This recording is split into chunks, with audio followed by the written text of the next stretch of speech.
Yo soy el camino, la verdad y la vida, dijo Jesús.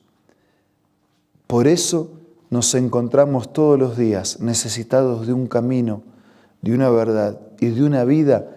Buscamos ser reavivados por la palabra del Señor. Hoy nos detenemos en el único capítulo del libro de Judas y lo hacemos pidiendo antes la bendición de Dios. Padre nuestro que estás en los cielos, al meditar en tu palabra te pedimos que nos bendigas y que el mismo Espíritu que inspiró la Escritura inspire a nosotros, nos ilumine y nos capacite para aplicar tu palabra a nuestro diario vivir. Te lo pido, te lo agradezco todo en el nombre de Jesús. Amén. La palabra Judas suele sonarnos un poco mal, porque por lo general pensamos en ese que traicionó a Jesús. Pero Judas era un nombre muy común en los días del Señor. Y en la Biblia hay por lo menos mencionados 6 Judas. Uno de esos escribió esta carta. Y él se presenta de esta manera. Judas, siervo de Jesucristo y hermano de Jacob, a los llamados santificados en Dios, Padre y guardados en Jesucristo. Misericordia, paz y amor os sean multiplicadas. Se presenta como un siervo del Señor, escribe para los llamados y santos en Dios y guardados por Jesús, y ofrece, al igual que los otros escritores de la Biblia, misericordia, paz y amor de manera multiplicada. Desde versículo 13 en adelante, Judas nos va a advertir en relación a algunos peligros y amenazas. Amados, por el gran deseo que tenía de escribir acerca de nuestra común salvación, me ha sido necesario escribir para exhortarles a que contendáis ardientemente por la fe que ha sido una vez dada a los santos. En el pasaje, en el versículo 3, está la apelación central del libro. Luchen ardientemente por la fe que una vez fue dada a los santos. ¿Y por qué hay que luchar ardientemente por la fe? Para mantenerla, para multiplicarla, para hacerla crecer, para no abandonar el camino. Bueno, porque hay amenazas, porque hay peligros, porque hay quienes atentan. Sigamos leyendo. Versículo 4. Algunos hombres han entrado encubiertamente, los que desde antes habían sido destinados para esta condenación. Hombres impíos que convierten en libertinaje la gracia de nuestro Dios y niegan a Dios el único soberano y a nuestro Señor Jesucristo. Se tengan cuidado que hay algunos que encubiertamente entran, que pretenden hablar de la libertad del Hijo de Dios, pero que en realidad están cayendo en el libertinaje, es decir, hacer lo que ellos quieren. Sus mensajes no provienen de Dios. ¿Y cuáles son esas actitudes? ¿Cuáles son esas enseñanzas encubiertas que están pretendiendo entrar y atacar a la iglesia?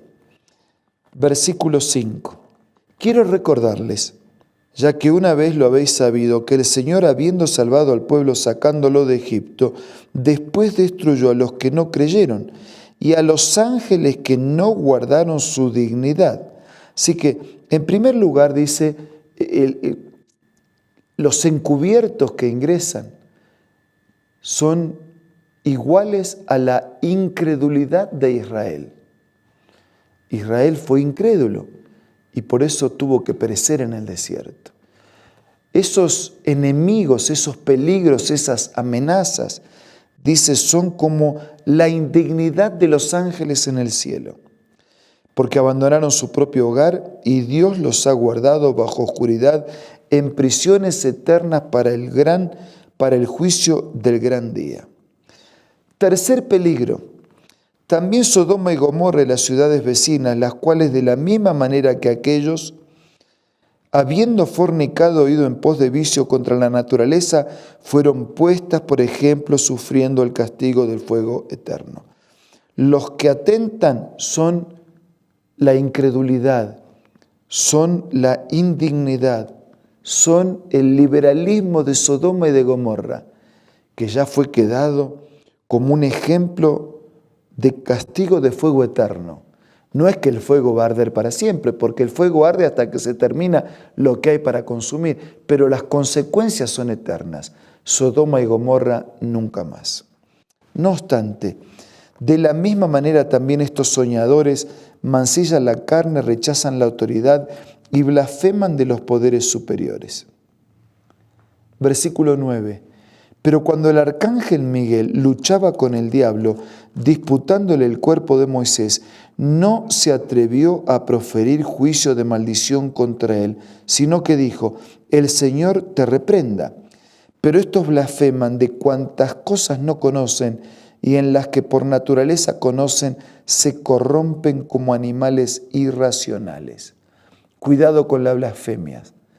Así como la incredulidad, la indignidad, el liberalismo, la blasfemia, ponerse en lugar de Dios para actuar, para hablar en lugar de Dios, nos lleva a cometer blasfemia. Cuidado con la blasfemia.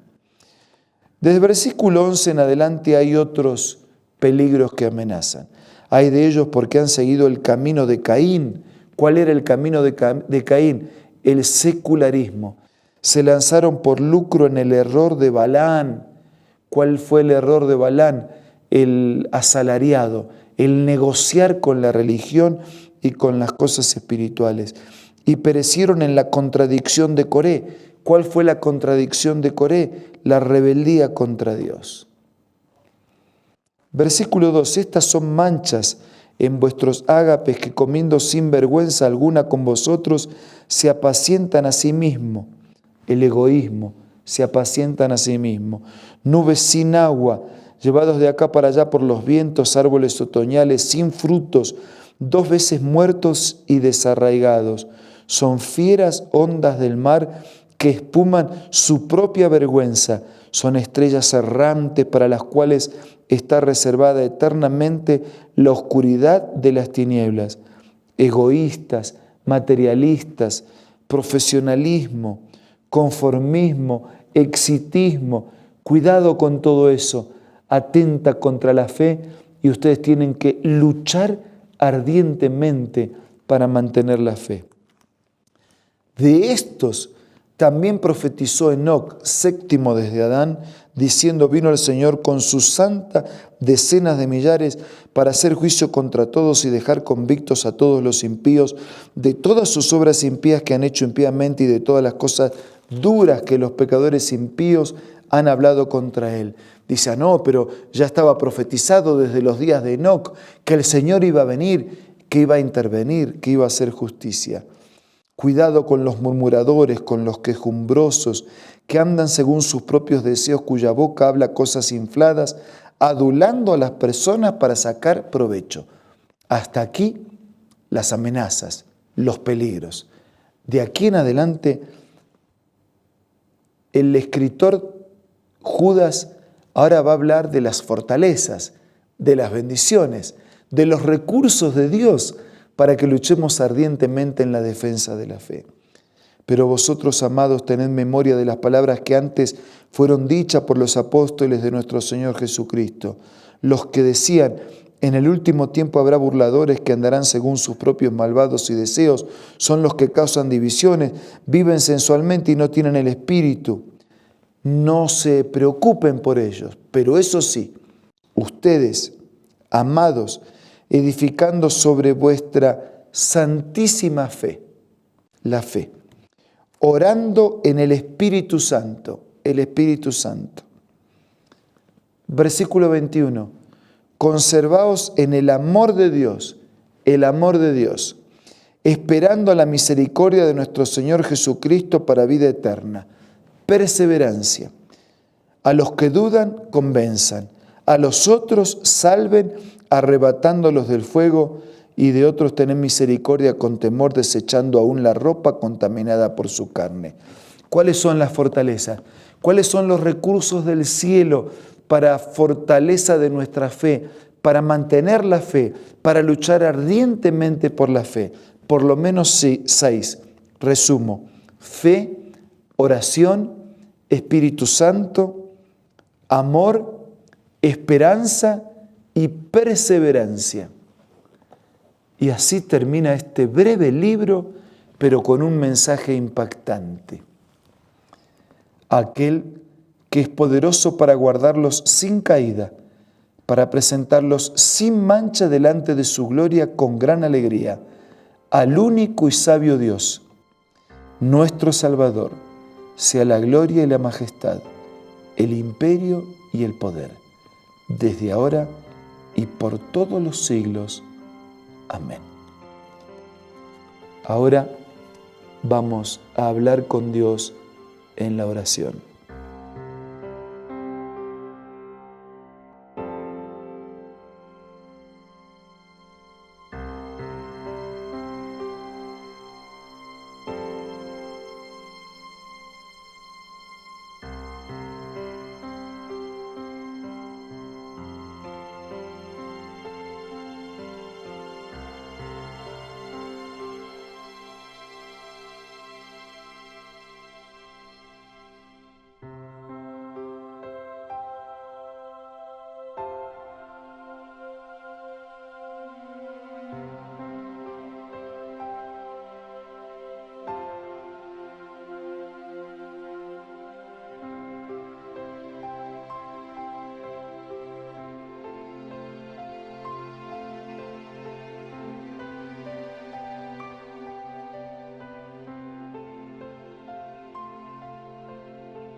Querido Padre que estás en los cielos, gracias por el mensaje de este corto libro, pero con un mensaje tan contundente.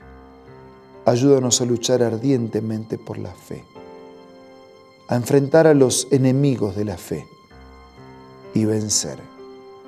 Ayúdanos a vencer por medio de la fe, por medio de la oración, por medio del Espíritu Santo, por medio del amor, por medio de la esperanza y por medio de la perseverancia. Sé con todos nosotros. Te lo pido y te lo agradezco en el nombre de Jesús. Amén.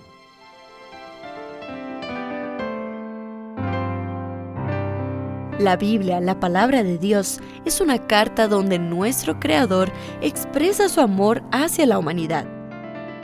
Es una recopilación de textos que en un principio eran documentos separados, escritos por varias personas, todas ellas inspiradas por Dios. Primero en hebreo, arameo y griego durante un periodo muy dilatado y después reunidos para formar la Biblia cristiana. Está dividida en dos grandes secciones, el Antiguo Testamento con 39 libros y el Nuevo Testamento con 27. En la Biblia se desarrolla la historia de la salvación de Dios al hombre. En toda ella hay una línea conectora que une todo, Jesucristo.